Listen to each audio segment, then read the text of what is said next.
more and more excited. And the next talk is also amazing. It's a live talk by Aman, and he's very experienced. He's the CTO of Twibbit, and I will let him come on stage. Hello. Hello, everyone. I hope you can hear me clear. Yep, I can hear you. So where are you calling in from? I'm from India, and it's 5:30 p.m. I requested for this timing from Pyjamas team, and I'm super excited to be here. I couldn't find pajamas, as I also mentioned on my Twitter. I think Yeah, this can also work. yeah, that's fine. Sometimes I wear conference t-shirt to sleep, so that's my pajamas as well. I have actually a conference t-shirt. I'm wearing Flutter, so that's like Oh bicing. yeah, Oh, may the Python spare me. yeah, that's good. So yeah, I will let you start your talk and take us away. Sure.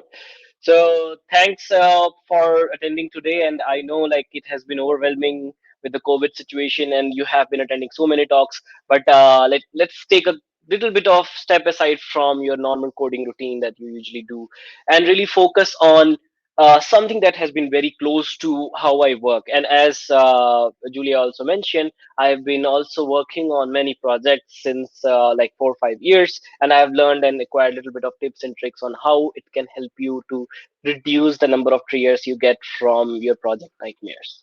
And yeah, of course, I added some memes. I think a lot of memes. So I leave it to you if you decide there are a lot of memes or less memes. So if you are the person who is always struggling to complete the projects on time and always worry, would you be able to miss this deadline or just pass through, or you are the person whose incomplete projects are haunting you in the dreams, or you are the person who always worried about whether your code will survive the next sprint or not, then my friends, I have this magic gift for you in this today's Pyjamas Talk that is called No More Tears from Project Nightmares. We'll talk about new methods that can help you create better projects on better time efficiently every time.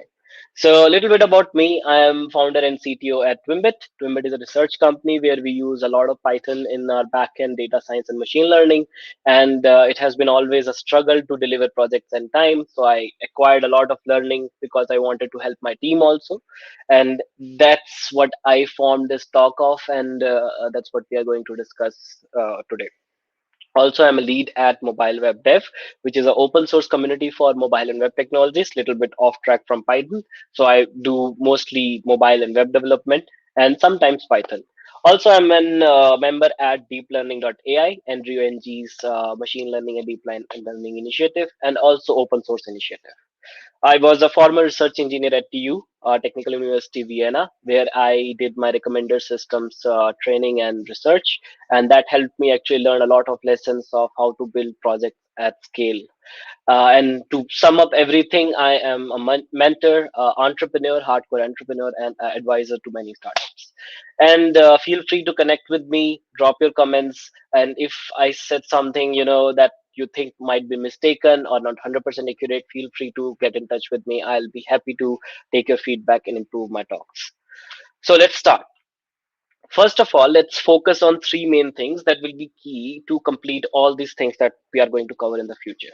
So, consistency, efficiency, and expectancy. We expect to for our projects to be always consistent. It shouldn't be like sometimes you're testing it's working and sometimes it's not. We expect our projects to work efficiently on time, on resources, without using a lot of wastage of money or resources, and always expect to do things as they should work. So these are the three main things that we are trying to solve. So first of all, let's go through the little bit of talk agenda that I have prepared. We'll see what's actually going wrong. What's the problem that's causing so many tears in project nightmares. We'll also see how to plan a project, which can help us in the way of starting to solve these problems with project management and nightmares. Also, we'll see how you can set up your environment, both in terms of your project environment and also your actual physical environment where you work, and then how you can start optimizing a project so that it doesn't create issues in the future. We'll also talk about how to move towards a final delivery date and how to create a checklist of things that can help you make your project deliver better. And at the last, we'll recap in a small 3 slide way of what we just did in this whole talk. So even if you missed some of the details, I have the slide put on my blog. I'll share the link also with you. Feel free to, just relax, stretch your legs in your pajamas, and just, be with me. Think through as much as possible without worrying to take notes. So let's come up with the first point. That's what's actually going on. To explain this problem, I'll take you through a small graph that I prepared. So this is a graph between time versus anxiety, shame, or fear. These are more relational and correlated things.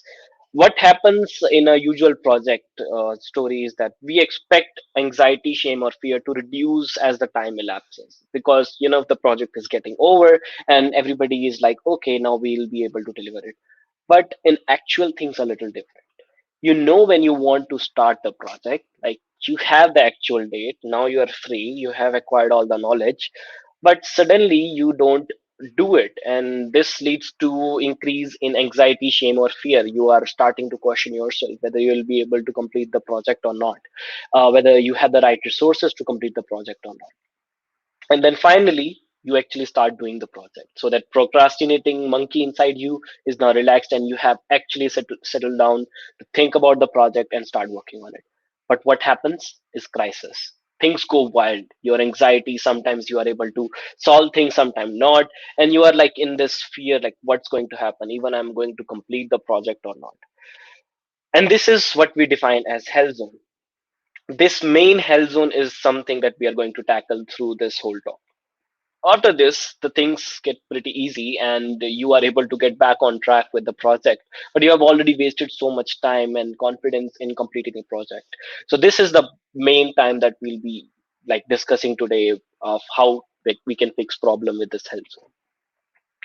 First of all, a code that I always love and always try to introduce in project management talks from DHH, creator of Ruby on Rails, that person should focus on creating half product, not half-assed products. It's okay to not add all the features that you are thinking in your mind in one go, but at least not release something that's half tested or like working in like fragments. So with that, let's start with the first point, which is leading to the problem. That's poor planning. Of course, everybody knows this. Poor planning is like fixing things as they occur. You haven't planned. You didn't knew about if this thing is going to happen or not. So instead of focusing on completing the project on time, you have been always in that rescue mode. Okay, let me fix this. Let me fix this, and like keeping everything to the track. But that doesn't work all the time. Also, some of the problems are because of thought clarity. You haven't thought through about the idea of what you are going to do in the project, pretty much like. And every person in your team has a different perception. Some of them think that they are trying to construct this tree with a ladder thing, and the customer has explained something different. But you get the point. Like, everybody has a different opinion or perspective of what they are actually trying to build.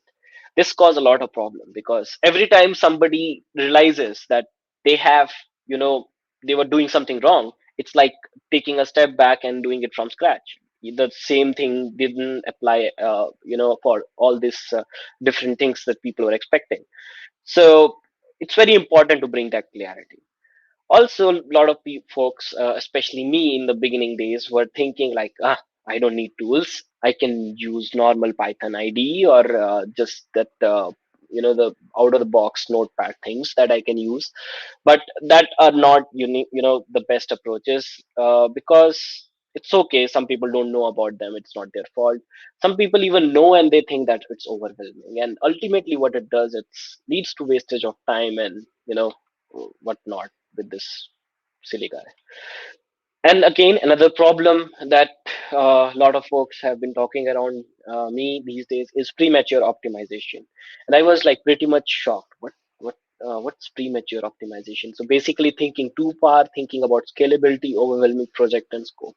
Even if you are not at decision making level, you should make your team and the decision maker realize that, hold on, wait a minute, our app is not going to get 10 million hits in a day, or like that kind of scalability that we need. Or it's not that somebody would just make a single decision, oh my god, this is better than Netflix, then definitely we should use it. People take time to take decisions, and things take a little bit of gradual approach when it comes to acquisition of customers. So you don't need to really think about scalability, and that's what premature optimization actually means. At the same time, we were thinking about scalability and those kind of optimization, but what optimization we didn't thought at all was things like, if things works, don't touch it, which is from the Silicon Valley quote. uh, and then things don't run constantly, of course, because you haven't tested it quite well.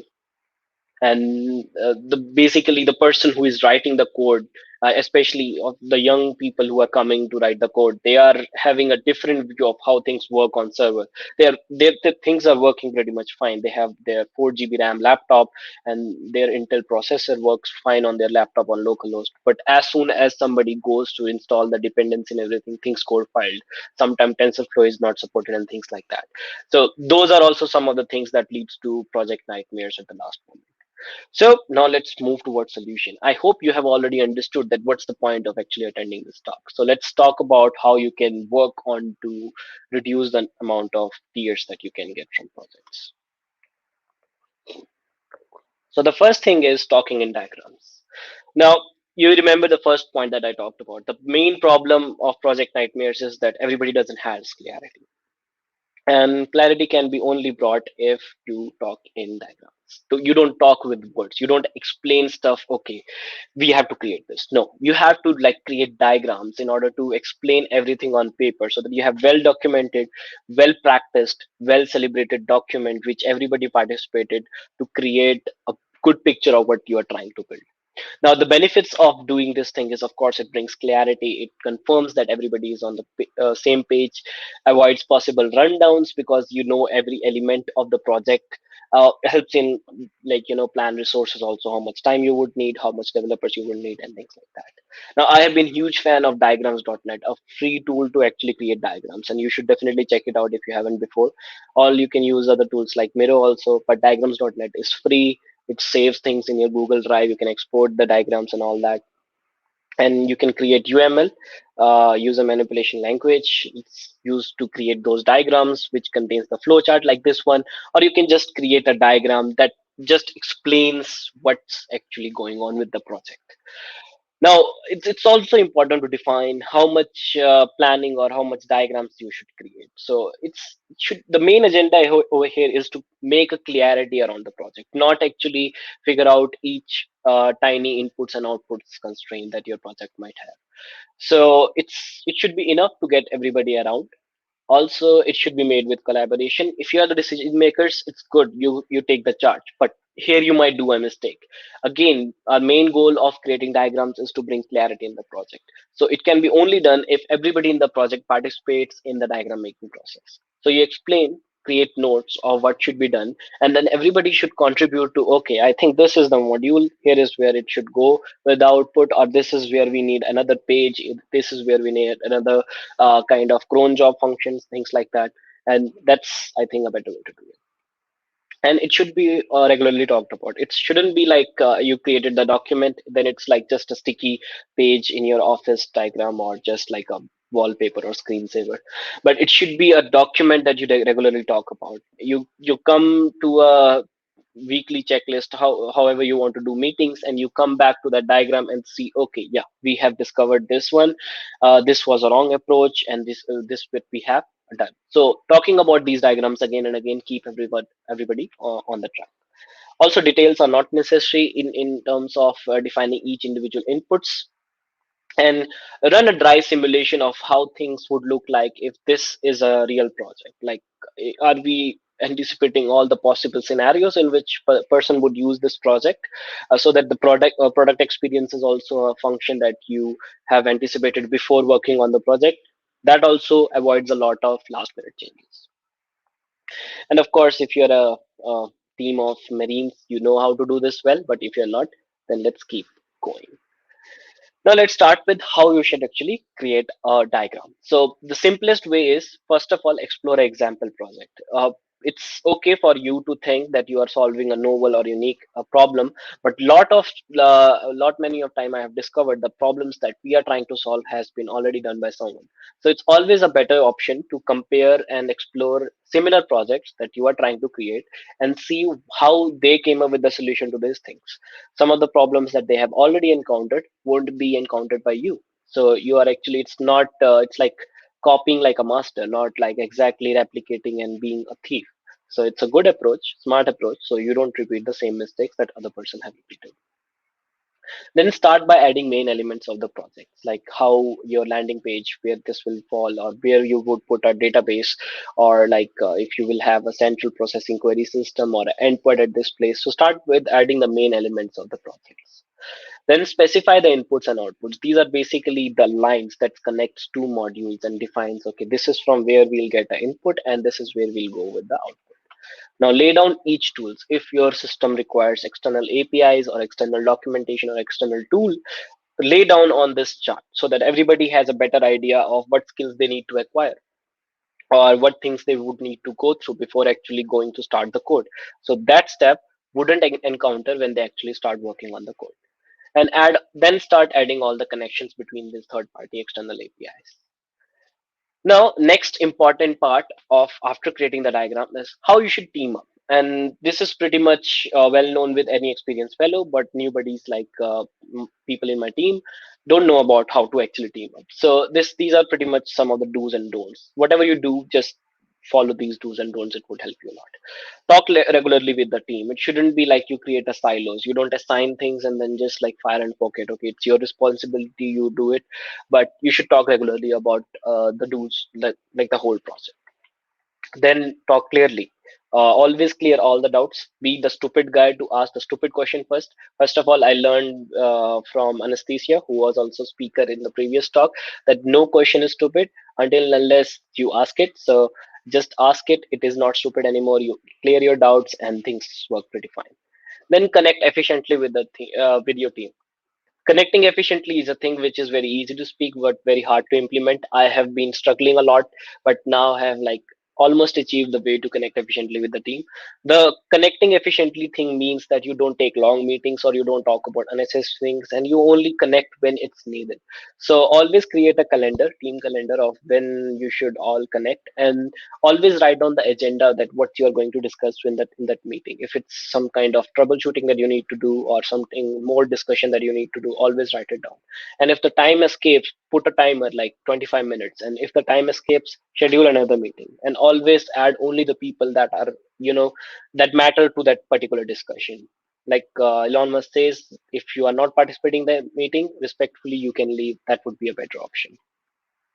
Then sharing responsibility. You might be the person who always want to take the heroic action and do everything, but sharing responsibility doesn't only means you other persons are dividing and conquering the work, but also some person are responsible for making sure that the things for that particular aspect are happening with time and consistency. So always share responsibility, at least some kind of shareable objectives that you can give to them should be done. Now, some of the don'ts that you should definitely talk. Hold long meetings, of course. Nobody likes them, and like people stop, having their concentration on that point after a certain period of time. Also, add unnecessary people, as I already mentioned. Duplicate roles. One person, one responsibility. That's the way to do it. Don't repeat the roles, otherwise there will be too many cooks for same broth.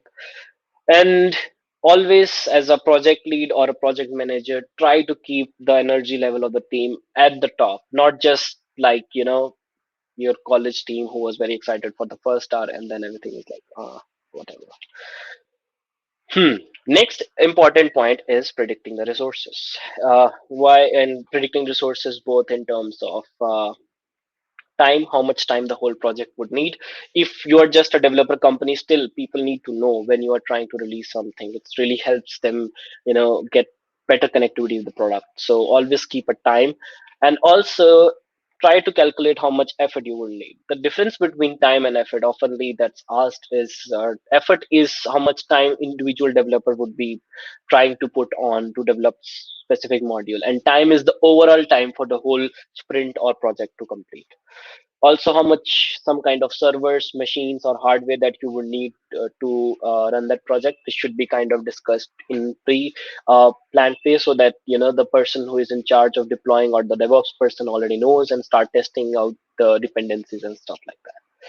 Also, in the diagram that you created, you can then start noting down what kind of skills people will need. Sometimes they need to go through the whole documentation again, or just study that fact. Sometimes it just need a brush up, but knowing what skills they need in advance is really a helpful thing. Now, again, I'm not doing a project 101, but these are important things about deliverables and milestones that I always try to mention, which helps to keep, which helps keep the whole project on track. So some of the tools that I have always been fond of, not a new thing again, GitHub issues to manage and log each of the tasks. Kanban tools like Trello or Monday.com or even GitHub projects is a wonderful way to log each items. Don't just use your mind to store everything, keep it logged and documented somewhere. And recently I found this tool called as GitCrack and Timelines. It has a free tool to create timelines of deliverables that you want to do. Again, a very UI friendly tool to keep everybody updated. And what not to do when setting up sprints and deliverables and milestones is these things. Other things you can just go online and see a 5 minutes video of how to do sprints. They will be very, very good at that. Adding too much details, adding too much things about, okay, we need to run through these many latency tests or anything like that. Just a small way of saying, okay, this is the objective and this is how we have to achieve it. Also, don't try to add long sprints. You know what happens with long sprints? People lose concentration, and everything that's long, it's stupidly going to drain everybody's energy. Having small sprints gives you achievable targets and everybody stay motivated on the track. So that's the main fundamental of not having long sprints. Also, if you are not putting long sprints, also keep less deliverables, so that when people achieve something, they have that gratification that, okay, you have achieved something and let's move ahead with the second step. If you have long deliverables, it will be taking more time for people to feel the sense of achievement, and thus, like, everybody would be like, I don't get appreciated a lot, or it's too hard to complete things on time. And again, from our quote from DHH, never release half features. Either do it in the next sprint or complete them in the previous sprint that you are working on right now. If you are releasing something that is half baked, you are wasting the time for that sprint also and the upcoming sprint also. Also, don't celebrate to add on the fly changes, like, okay, what if we add this kind of feature to the product, or like our customer would be happy to do that. No, the time to actually discuss what changes or what things you want to add into the project has already gone when you were planning and trying to create diagrams. That's what we created diagrams for. But after that, don't do it. Even if you think the product deliverable will not be able to do a good job, that's your fault. That's the thing that you did wrong.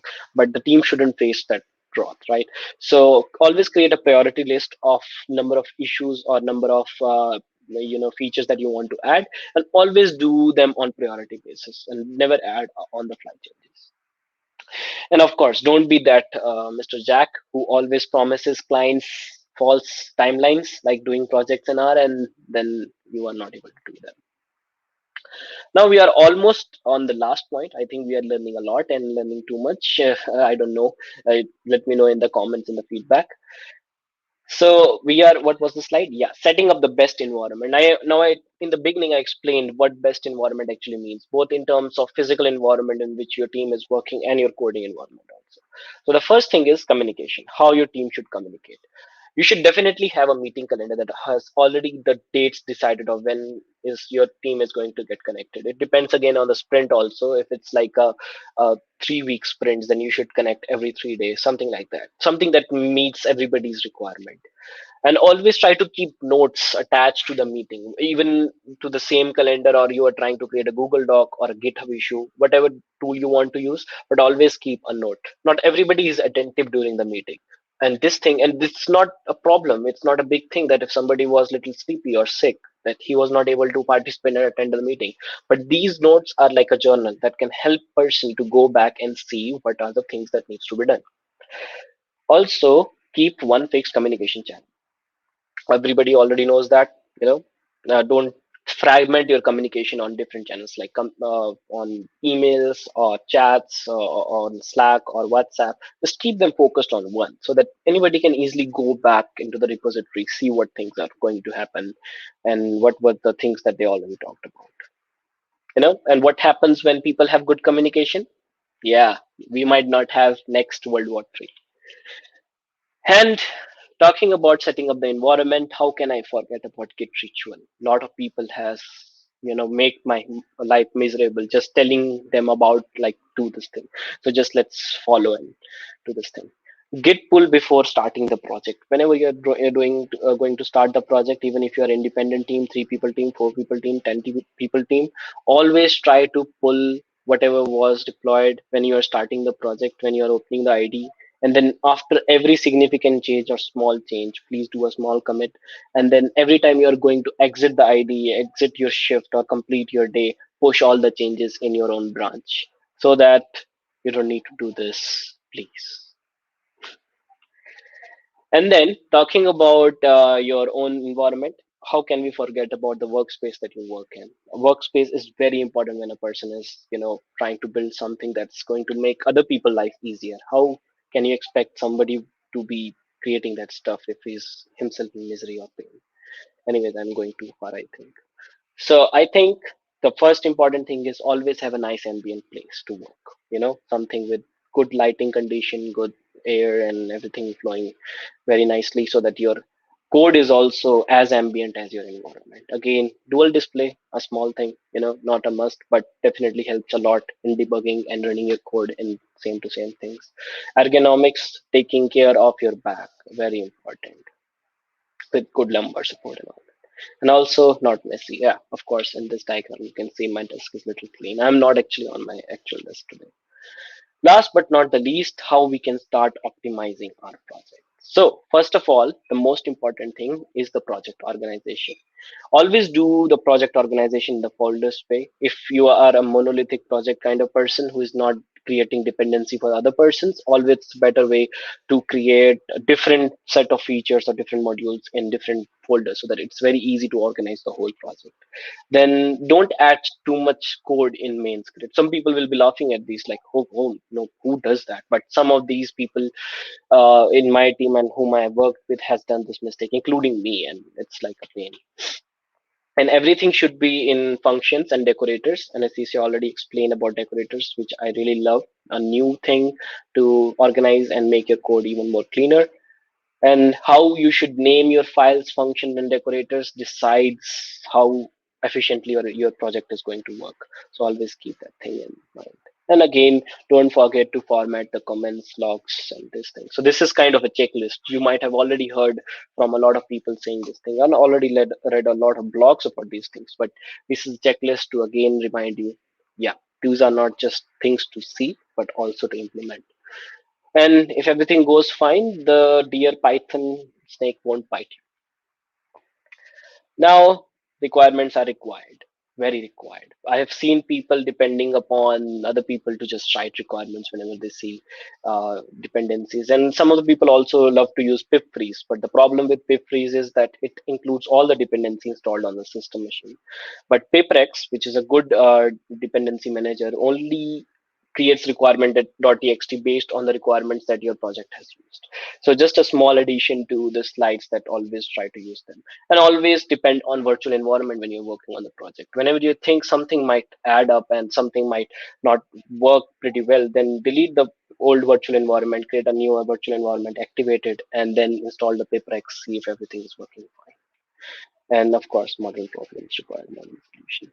Now we are almost at the end date, our final delivery day. This is where we'll talk about the deployments. If your project is not going to take a lot of iterations or lot of scale, you are just fine with normal FTP and SSH. You can just log in with a normal CLI and move your project with the drag and drop option, like I use with Termix, or just use normal CLI commands. Or if your project is going to be deployed again and again, worked with on a lot of people, then CI/CD is definitely a thing. Again, told by one of the speaker in the last presentation about the importance of CI/CD, it really makes the job of the developer very easy. It's little complicated to set up in the first place, but once you do, it's really breeze. And if your project is going to scale up and down with lot of people adding to the whole stack, then always use containerization. Now, the final D-Day plan, the delivery day plan. We'll traverse from our -10 day and we'll work towards the 0th day. And this is exactly to make sure that your boss doesn't seize the crashes code, but the actual code that was running with you. So on -10, we'll create a first checklist that will contain everything that's like missing. Even if your project is far away from the delivery day, still you should create this checklist. Then every 3 days, run through this checklist. So everything is fine and so everything is working normal. Then on day -3, create another checklist with the remaining things. Work one thing at a time, and then on day zero, hand over. And also, don't be that person who wants to live dangerously and doesn't want to do testing. So that's the end, and this is the summary. First thing first, we need to recap. So let's always keep less deliverables but measurables, not long sprints, not long deliverables, small things. And also, KISS, keep it simple, stupid. Everything in terms of discussion, in terms of diagram, in terms of deliverables. Always keep a simple explanation to everything, and don't miss. Whatever happens, always deliver on time. It brings consistency, build the confidence, and everything is always consistent. And thanks, that's all I could create. That's me, Aman Sharma, and I will be uploading slides on my blog. You can also join the discussion. Let me know what other things I can. Thank you so much. It's a very interesting talk, and I learned a lot actually because I'm not a management person, so I don't know like how to make things work for the team. But that's a very very interesting talk, and I learned a lot. So thank you so much. I would let you relax and enjoy the rest of the talk. So thank you. Um, so yeah, so before we start our next talk, let's take a quick break and see what our sponsor want to tell us.